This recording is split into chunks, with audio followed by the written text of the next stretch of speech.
Nakabili kami ng Jollibee dito sa Vietnam. Yan. Taste test natin. Kung masarap ba. Oh, smell test. Sasabayan natin ng Budweiser. Price. Same lang.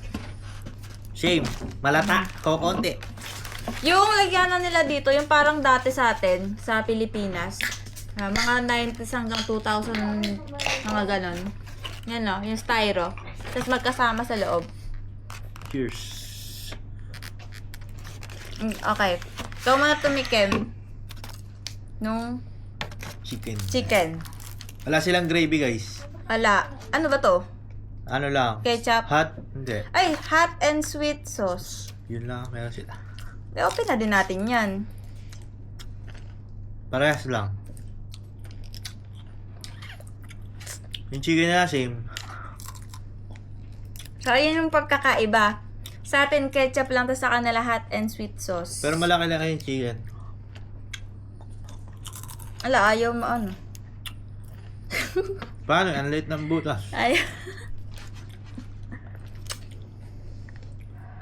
Ito na.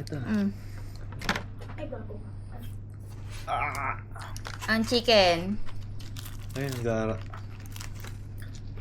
Anong sauce to? Balat Yung muna. parang sa UFC. Sweet and sour. Oo, parang siyang ga. Balat muna ng chicken.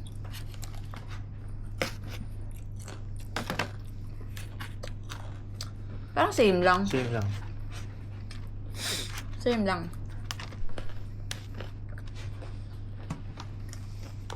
Yung ibang chicken nila dito, may kasamang soup at saka gulay. Pero naubusan kasi kami, kaya ito lang yung nakuha namin or na-order. Walang... Ano yun eh? May soup. Ano ba yung soup nun? Ano yun? Pakita ko na lang sa picture. Spaghetti naman. Parang same lang. Spaghetti nila dito maraming hotdog. At saka ano ito? Carrots? Oo, may ka... May carrots? Hindi!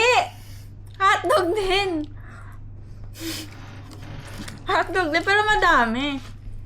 Matabang. Matabang. Pero masos. Matabang. Kain. Hindi siya maalat. Pero kalasa. Hawig siya. Mas matabang na ng kaunti. Sarap. Hap. Sayang, naubusan kami ng may veggies. Mas Vietnam feels pa sana. Sabihin ka pa? Wala na. Yun lang. Migit lang namin kayo. Kain! Ano na?